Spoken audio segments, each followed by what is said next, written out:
Deus meus, ex toto volte magnete per omnium eum peccator, e acqui detesto quia peccando, non solo penas aterius estatutas promeri. A casa Lizzie Borden é assombrada.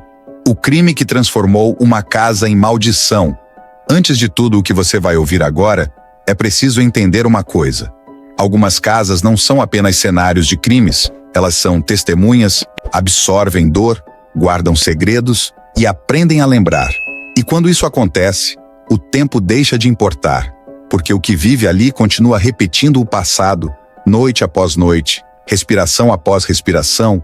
Em 1892, em uma rua aparentemente comum de Fall River, Massachusetts, uma família foi destruída dentro de casa. Mas o verdadeiro horror não terminou com os assassinatos. Ele começou ali, silencioso, invisível, impregnado nas paredes, nos corredores e nos quartos. E mais de um século depois, pessoas ainda entram naquele lugar acreditando estar apenas visitando um ponto histórico, sem saber que estão atravessando um limiar, porque algumas portas não levam apenas para dentro de uma casa, levam para dentro de um trauma que nunca foi encerrado. Esta é a história da casa Lizzie Borden, um lugar onde o passado não morreu, ele observa. Na manhã de 4 de agosto de 1892, a casa da família Borden, localizada na rua 2nd Street em Fall River, Massachusetts, despertou envolta em um silêncio espesso, pesado demais para ser apenas ausência de som. Um silêncio que parecia ter peso, intenção e consciência, como se observasse cada passo dentro daquelas paredes. Um silêncio que não acolhia, mas vigiava. E foi nesse ambiente sufocante que Andrew Borden, um homem conhecido não apenas por sua avareza extrema, mas por um controle rígido e quase tirânico sobre tudo e todos ao seu redor, foi encontrado morto no sofá da sala.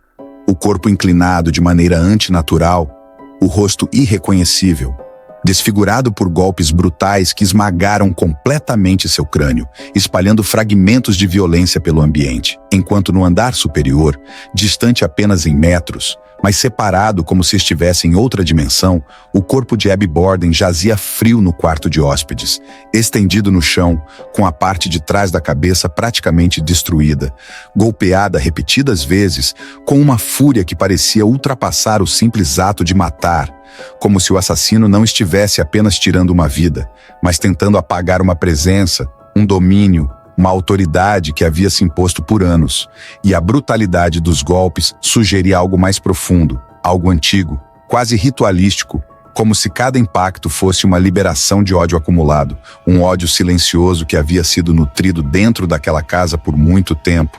E naquele instante, segundo relatos posteriores, algo mudou de forma irreversível, como se a própria casa tivesse absorvido a violência, impregnando-se dela, gravando cada golpe invisivelmente nas paredes, no piso, no teto e no ar, transformando o ambiente em um arquivo vivo de dor.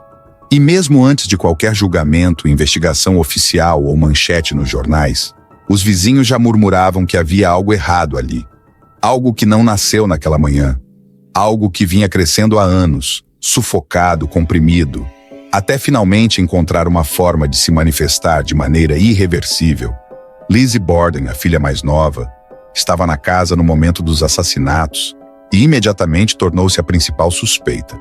Mas o que mais perturbava investigadores, conhecidos e curiosos, não era apenas a possibilidade de ela ter cometido os crimes, mas o comportamento que parecia deslocado da realidade, frio, quase mecânico, uma ausência inquietante de desespero genuíno, o modo como ela parecia não apenas aceitar a morte dos pais, mas coexistir com ela como se algo dentro da casa já a tivesse preparado para aquele desfecho, como se a violência fosse apenas o último capítulo de algo que já estava escrito. Durante o julgamento, Lizzie foi absolvida por falta de provas diretas, porém jamais absolvida pela opinião pública, e essa condenação invisível pareceu acompanhá-la pelo resto da vida. Porque mesmo depois de deixar a casa, Lizzie jamais conseguiu escapar da sombra que parecia segui-la. Relatos posteriores afirmam que ela falava sozinha em quartos vazios, trancava portas repetidamente sem motivo aparente, apagava luzes com pressa e dizia sentir uma presença constante atrás de si, como se estivesse sendo observada por algo que não conseguia ver. Mas sentia, porém o verdadeiro terror começou de fato depois que a casa ficou vazia, quando o silêncio se tornou permanente e novas pessoas começaram a cruzar aquela porta, sem entender exatamente onde estavam entrando. Moradores temporários, visitantes, funcionários e investigadores passaram a relatar fenômenos que não podiam ser explicados racionalmente. Passos pesados atravessando corredores durante a madrugada, mesmo quando todos dormiam. Portas se abrindo sozinhas com violência suficiente para bater contra a parede. Sussurros vindos do andar de cima mesmo quando não havia ninguém ali. E uma sensação constante de opressão, como se o ar fosse mais denso. Mais difícil de respirar em determinados cômodos, especialmente na sala onde Andrew morreu e no quarto onde Abby foi assassinada. Muitas pessoas relataram dores súbitas na cabeça, enjoos, vertigens, pressão no peito e uma tristeza profunda sem causa aparente ao permanecerem nesses locais, como se a casa fosse capaz de projetar emoções alheias, empurrando memórias que não pertenciam àqueles visitantes diretamente para dentro deles. Investigadores paranormais afirmam que equipamentos registram variações bruscas de temperatura, campos eletromagnéticos anormais e vozes captadas em gravações que não estavam presentes no momento da captação. Algumas dessas vozes sussurram nomes de forma quase inaudível. Outras parecem murmurar frases desconexas, fragmentadas, como pensamentos presos no tempo, e há registros recorrentes de uma voz feminina que chora baixinho, repetidamente, em intervalos irregulares, como se revivesse eternamente o instante final da morte, enquanto outros sons são mais agressivos, batidas secas vindas das paredes, arranhões longos e lentos, passos apressados no andar superior, mesmo quando todos estão reunidos no térreo, criando a sensação de que algo se move acima, observando, aguardando. Há também inúmeros relatos de aparições, sombras densas que se acumulam nos cantos dos quartos, figuras femininas vestidas com roupas antigas, vistas rapidamente perto da escada, sempre desaparecendo antes que alguém consiga se aproximar, e uma presença masculina sentada no sofá da sala, imóvel, rígida, observando quem entra, desaparecendo no exato instante em que alguém tenta encarar diretamente. Funcionários do atual Bed and Breakfast relatam que objetos mudam de lugar sozinhos, camas aparecem desarrumadas durante a noite em quartos que estavam vazios, portas surgem trancadas por dentro sem explicação possível, e hóspedes acordam com a sensação clara de terem sido tocados, empurrados ou observados de muito perto. Alguns afirmam sentir algo se sentar lentamente na beira da cama, afundando o colchão. Outros relatam acordar com o som de respiração pesada ao lado do rosto, quente, próxima demais para ser imaginária, como se alguém estivesse ali, invisível, acompanhando cada movimento. O quarto onde Abby foi morta é considerado o mais perturbador de todos. Visitantes relatam um frio intenso, que não se dissipa, mesmo no auge do verão, além de um cheiro metálico persistente no ar, semelhante a sangue antigo, enquanto a sala de estar provoca ansiedade extrema em algumas pessoas, fazendo com que elas precisem sair imediatamente, com taquicardia, suor frio e sensação de pânico, como se a casa rejeitasse certas presenças. Há quem acredite que Andrew e Abby não são os únicos espíritos ali, mas que a violência abriu algo maior, uma fissura invisível, permitindo que outras entidades se manifestassem, algumas hostis, outras apenas presas, repetindo eternamente fragmentos do passado. Crianças que visitaram a casa relataram ver uma mulher parada no topo da escada, imóvel, silenciosa, com o rosto oculto pela sombra, e disseram sentir medo profundo sem saber explicar o motivo. Médiuns que passaram pelo local afirmam que a casa está carregada de energia residual intensa, que os assassinatos não foram apenas um evento isolado, mas o ápice de anos de tensão, controle, ressentimento e sofrimento emocional, que se acumularam ali até se tornarem algo quase consciente, como se a casa tivesse aprendido a odiar, aprendido a lembrar, e por isso jamais conseguiu se libertar.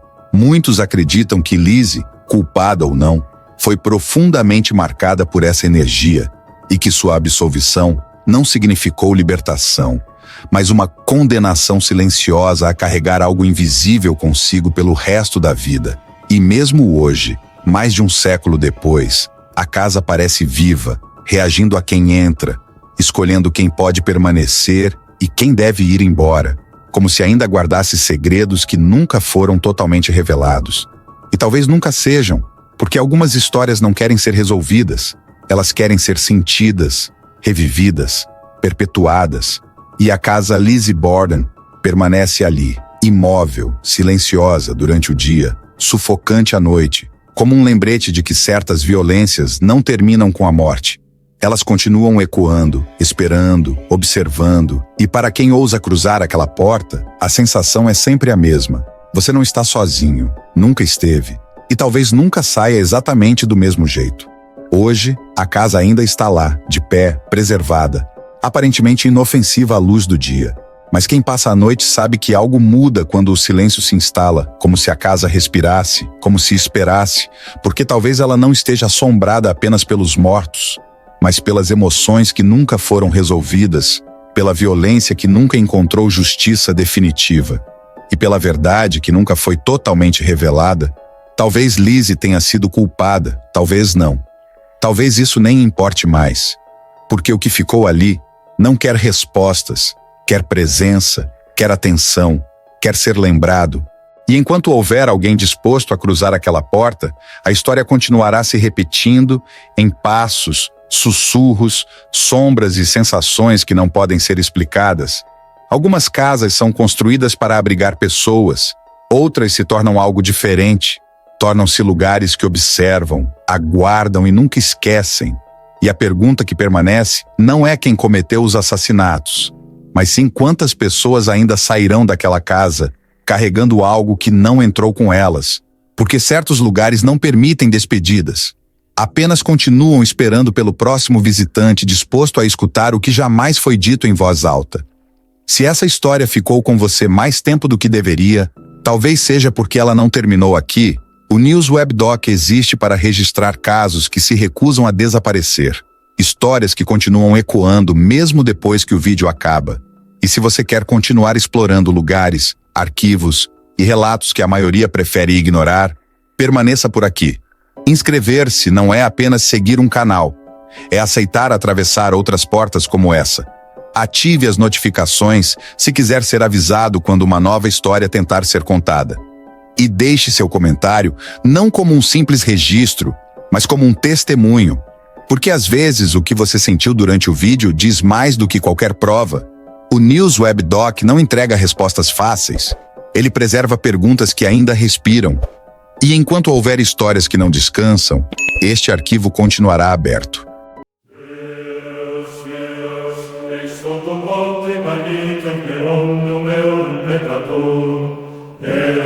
Detesto qui la peccando, non solo per la sateius est statutas promeritus sum, se praxet impia offre.